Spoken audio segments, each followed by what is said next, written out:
Sound ready, 3, 2, 1, action.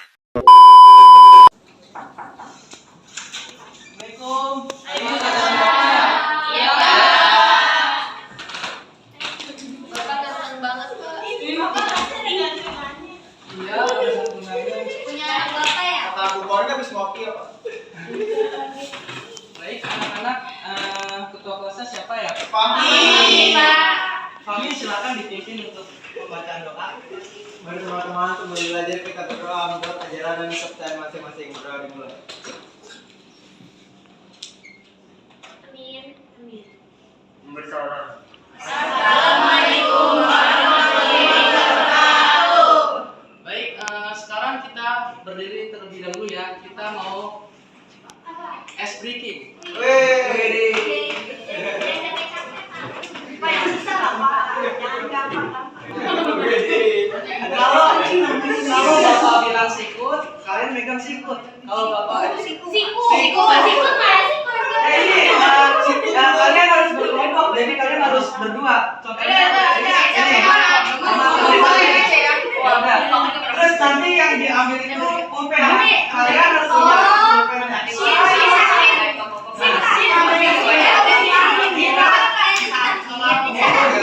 Kalau Bapak bilang siku, kalian megang siku. Kalau bilang sakit, kalian megang perut. Tapi kalau Bapak bilang sikat, kalian harus ambil pulpennya.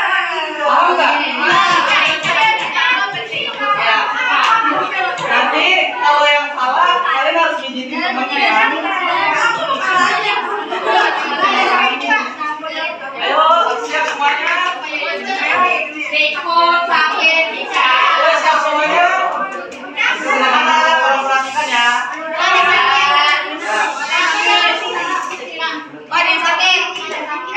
Kalau ada yang sakit, ini megang pulpen.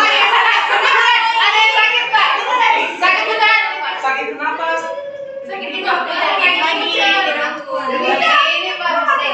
Oh, kamu mau di sini doang. Ya udah, kamu duduk aja ya. Ayo anak-anak, apakah sudah siap?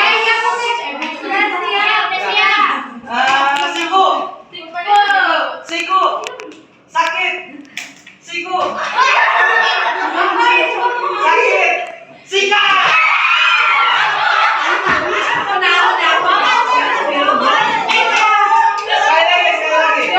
Sekali lagi. Ayo Nara, sekali lagi ya. Apa yang salah dia yang pijitin. Siku, sakit, siku, sakit, sikat.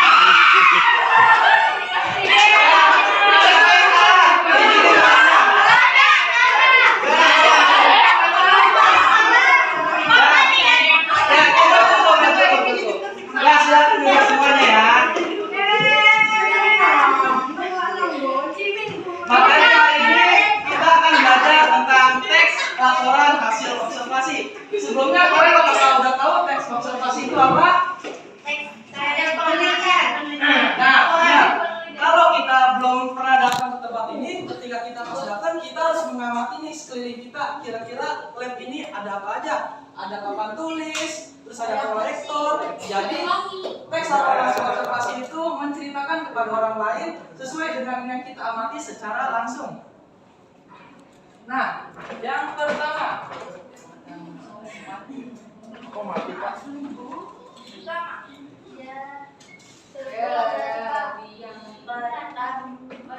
Nah, pengertian teks laporan hasil observasi.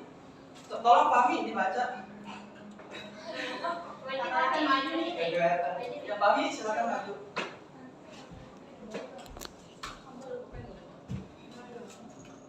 Pengertian teks laporan hasil observasi. Pengertiannya teks yang berisi penjabaran atau deskripsi umum mengenai suatu objek atau fenomena yang telah diamati secara sistematis. Tujuan ini untuk menyampaikan informasi faktual berdasarkan hasil pengamatan secara objektif, lengkap dan struktur.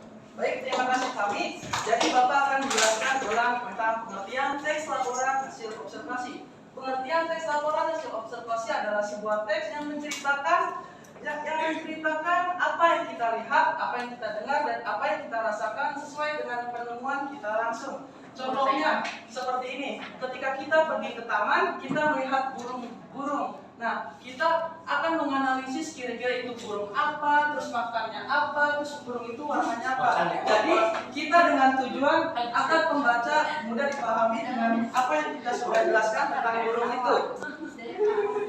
Nah, selanjutnya ada karakteristik laporan hasil observasi. Yang pertama ada bersifat objektif dan spesifik, yang artinya harus sesuai dengan kenyataan. Objektif artinya apa adanya, dan spesifik harus dijelaskan secara rinci dan detail.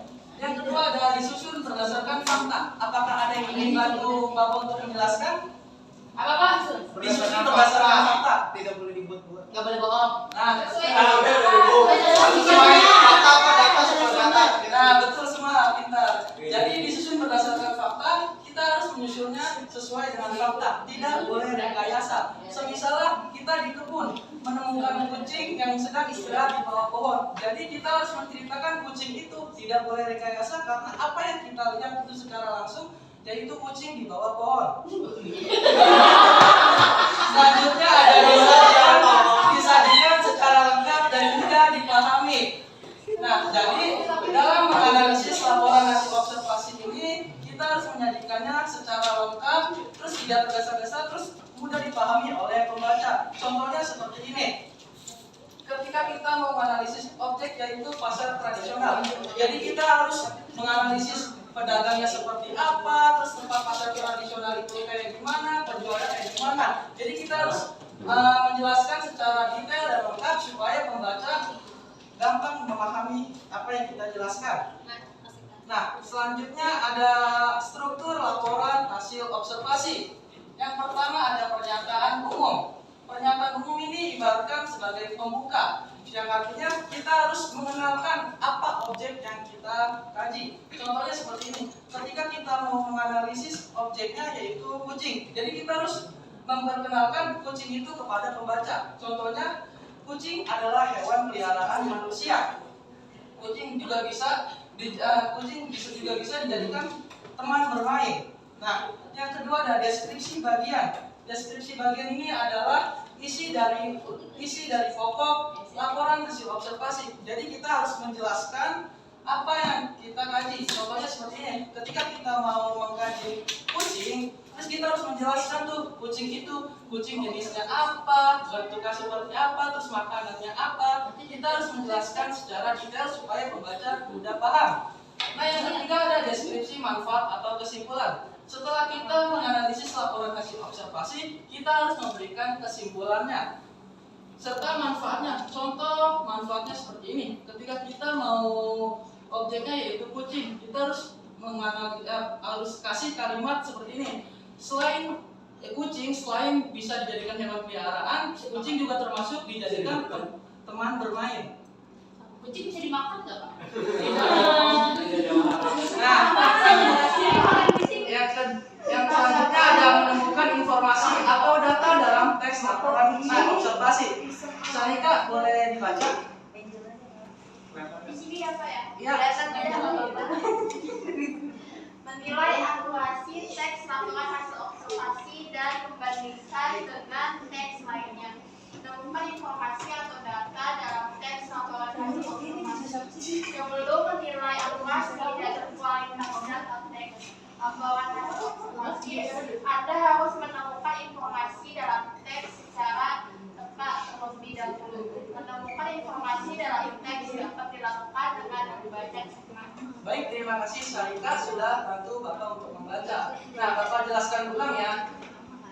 Menemukan informasi atau data dalam teks laporan hasil observasi itu ibaratkan kita seperti ini. Kita mau menilai rasa makanan, jadi kita harus mencicipinya terlebih dahulu. Jadi kita bisa menilai apakah itu makanan enak atau tidak. Begitu juga dengan teks laporan hasil observasi. Jadi kita harus mengetahui informasinya terlebih dahulu. Jadi kita bisa menilai apakah informasi itu fakta atau tidak. Nah, selanjutnya ada berdasarkan tujuannya, membaca dibagi menjadi dua, yaitu yang pertama ada membaca dengan suara nyaring. Apakah ada yang tahu maksudnya apa? Kayak Bapak ya?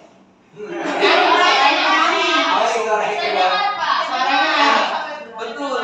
Jadi membaca dengan suara nyaring adalah kegiatan yang membaca dengan mengeluarkan suara dengan tujuan agar kalian semua dapat mendengarkan apa yang sudah saya jelaskan. Yang kedua ada membaca dalam hati. Membaca dalam hati adalah kegiatan membaca yang dilakukan tidak bersuara dengan tujuan untuk kita pribadi. Contohnya seperti ini, ketika kita ulangan, terus kita mau belajar di tempat umum, terus kita harus berpikir dalam membaca tuh dalam hati ya, supaya kita fokus kan. Nah, kurang lebih seperti itu. Nah, baik, apakah ada yang ingin ditanyakan? Tidak Pak, sudah mengerti. Coba kita akan mengerjakan LKPD tugas terlebih dahulu ya. Untuk tugas yang ini kalian kelompok tapi dibuat PR saja. Dikumpulkan minggu depan ya. Jadi setiap baris itu sekelompok.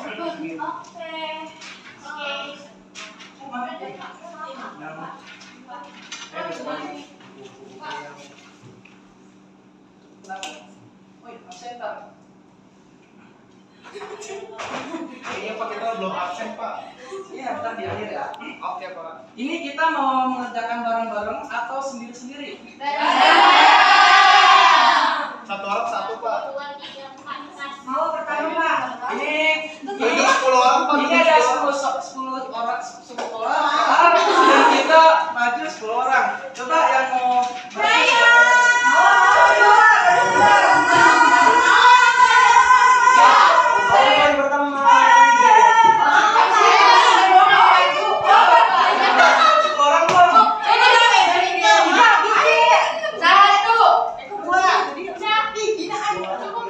coba hitung dari sekarang. Kita mulai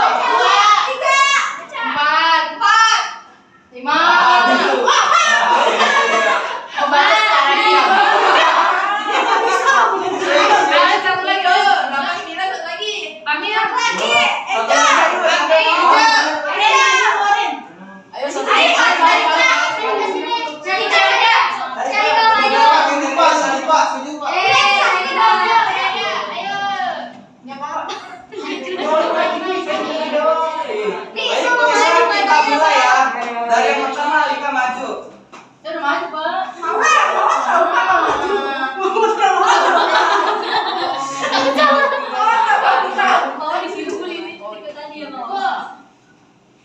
Apa yang dimaksud dengan kalimat definisi dalam Teks biografi. itu ini Pak. Pak kalau salah Oh, Pak. objektif kalimat yang tidak jangan. Awal salah dulu. Ini coba kita lihat benar atau tidak.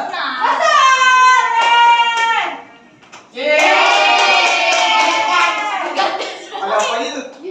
Selanjutnya Amalia.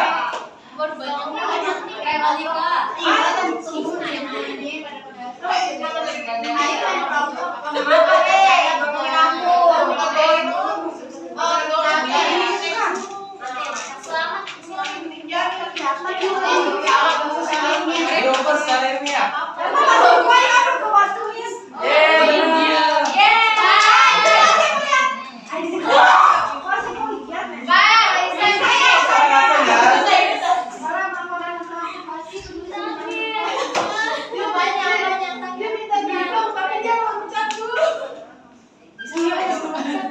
Ada waktunya. Ayo Ahmad, turun.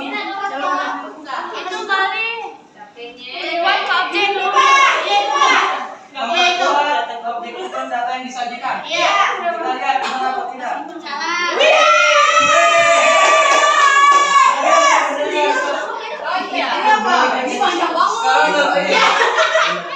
Sekarang Itu baca intinya.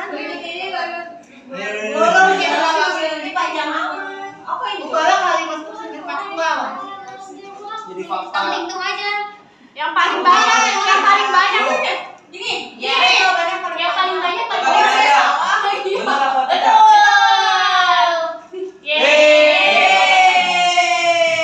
Selanjutnya, Lansia. Coba dibaca dulu soalnya. Mati dia Pak. Taruh. Sana kamu dah.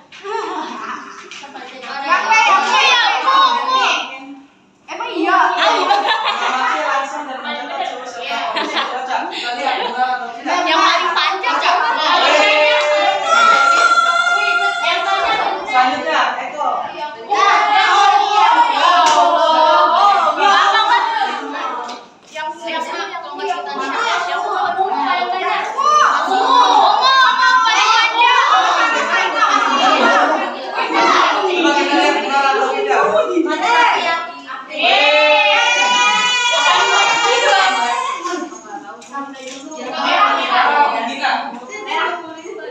Yang gitu. Ya, benar. Kalian benar atau tidak?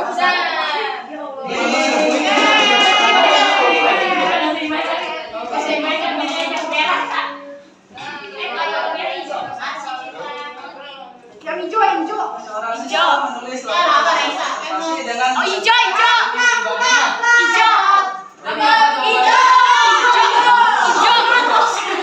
Bisa lihat benar atau tidak?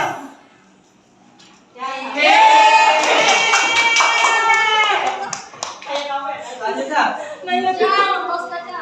Yang panjang enggak yang panjang? Kuning dan Roti sejak awal musim kemarau. Jawabannya apa? Mana kasih jawaban? Yang hijau. Jangan. Yang panjang benar. Iya, emang enggak ada berani, Pak. Kita lihat benar atau tidak. Enggak ada abu-abu. Soal yang terakhir. Masuk dalam struktur laporan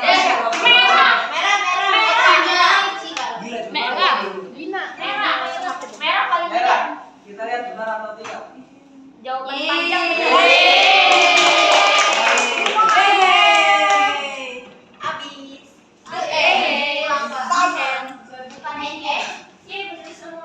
Benar semua anak-anak, kalian pintar dan hebat sekali. Tepuk tangan semuanya. Baik, materi Bapak hari ini sudah selesai. Apakah ada yang bisa menyimpulkan? Ya, silakan Hansa ke depan. Membaca senyap aja. sampaikan dalam senyap aja. Laporan observasi. Laporan observasi di dalamnya tuh ada karakternya yang tahu bersifat objektif berdasarkan fakta dan disajikan secara lengkap serta mudah dipahami. Yang kedua, strukturnya itu ada pernyataan umum, deskripsi bagian, dan kesimpulan. Nah, membaca ini terbagi menjadi dua, ada membaca dengan suara nyaring dan membaca dengan suara dalam hati. Baik, terima kasih Hansa. Bapak akan menyimpulkan ulang. Pengertian teks laporan hasil observasi adalah sebuah teks yang menceritakan apa yang kita lihat, apa yang kita dengar, dan apa yang kita rasakan tentang sesuatu yang kita sedang terjadi. Nah, jadi teks hasil observasi itu kayak kamu cerita ke orang lain tentang apa yang kamu lihat sebenarnya. Baik, mungkin segitu aja pembelajaran hari ini. Saya minta maaf apabila ada kesalahan. Kita belum absen ya? Bapak kelupaan, maaf ya. Ini yang nggak masuk siapa ya? Oh, ini ya. Bapak cari siapa ya? Ini Emiliano ya? Dia kemana? Pulang kampung. Terus siapa lagi selain ini? Rizkadi. Kenapa Rizkadi? Terus Amelia kenapa? Sakit sampai pilih. Nah, cukup. Baik, semoga kita doakan semoga yang sakit cepat sehat walafiat dan bergabung dan berkumpul dengan kita semuanya ya. Baik, segitu aja yang dapat Bapak sampaikan. Kurang lebihnya mohon maaf. Wassalamualaikum warahmatullahi wabarakatuh. Bapak pamit dulu ya.